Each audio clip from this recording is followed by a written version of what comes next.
大家好，我是于姐。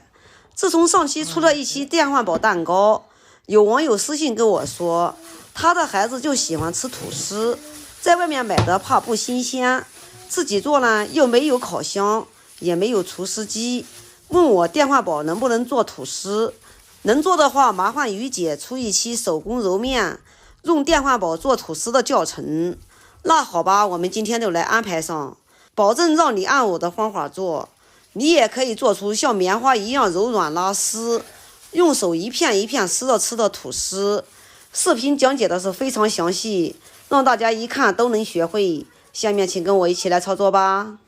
今天我们还是推出一种中种面团和面花，因为做吐司都是用中种面团和面，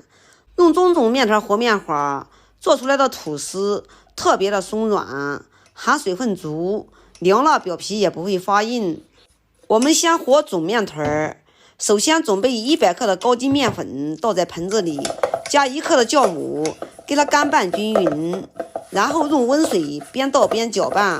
这个面团呢不用下手揉，用筷子给它搅成大絮状，然后给它搅成一个偏软的面团。面团和好以后，盖上保鲜膜，给它放在温暖处，醒发至2倍大。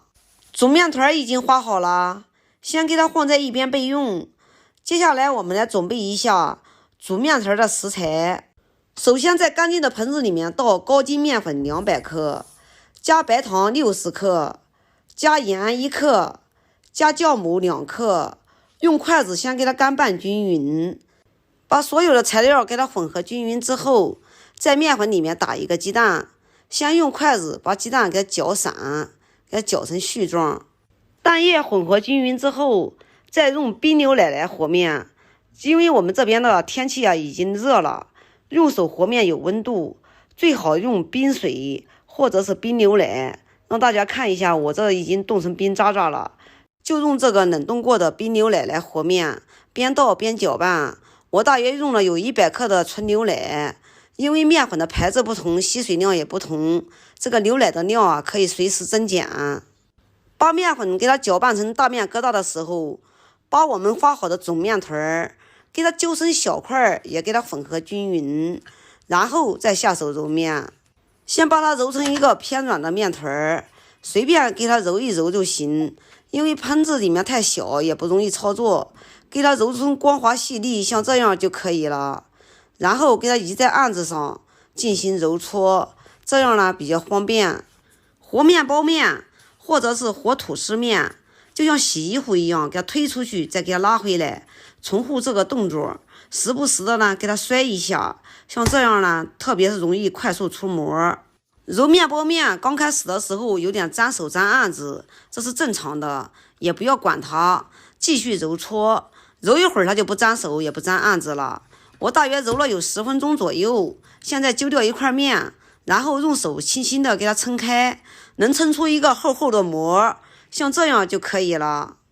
揉出膜之后，把大约20克的黄油给它加进去，继续重复这个洗衣服的动作，给它推出去，再给它拉回来，时不时的给它摔一摔，像这样呢出膜比较快。黄油加进去以后，我大约又揉了10分钟左右。现在切掉一块面来检查一下，用双手轻轻的给它拉开，能拉出一个薄薄的膜，用手从下面托着，能托成一个手套膜就可以了。因为做吐司要求比较高，要想做出柔软又拉丝的面包，必须要揉出手套膜哟。喜欢吃面包的朋友们，揉面这一块千万不要嫌麻烦，你就当一个乐趣来做。因为我们家孩子也特别喜欢吃面包，我们家厨房又小，也没有除湿机，也没有和面机，但是我经常做面包给孩子吃，孩子在吃面包的时候，自己感觉特别有成就感。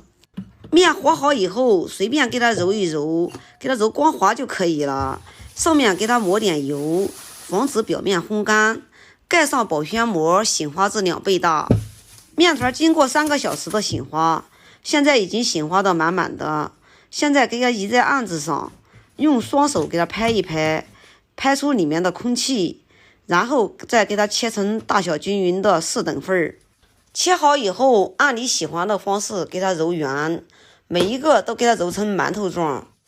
全部揉好以后，准备一个模具，把下面放上一张不沾油纸，把我们揉好的生胚放在模具里面，上面盖个保鲜膜，防止表面烘干，给它放在温暖处醒发个10分钟左右。现在已经醒发差不多有7、8分钟了。先拿一个小剂子给它搓成长条，然后再用手给它按一按，最后再用擀面杖给它擀开，擀成一个长长的牛舌状。擀长以后，用手给它轻轻的给它卷起来，用手扒拉的往后卷，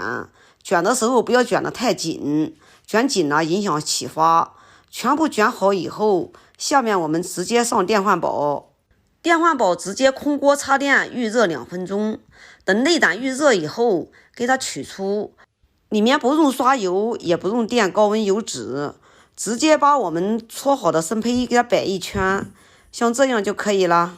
全部摆好以后，给它放入电饭锅内，因为我们刚刚已经预热过，里面呢还有余温，但是呢它也烫不死，盖住盖子，醒发的是非常的快。面已经发好了，我再来一个近镜头让大家看一下，已经发到9分满了。对了，我来给大家说一下，我这个电饭煲是3升的，这些面呢刚好做这个一电饭煲是刚好的。盖住盖子，有面包键的按一个面包键，没有面包键的按一个蛋糕键，2个键都没有的话，就像我这一样，按一个煮饭键就可以了。等它快结束的时候，给它按一个取消，再给它按一次煮饭，总共要煮1个小时就可以了。时间到了以后再焖20分钟，开盖让大家看一下，我们的白吐司做的是非常非常的漂亮哟，让大家看一下。用我这种方法做出来的吐司，看着是非常的有食欲，闻起来香喷喷的。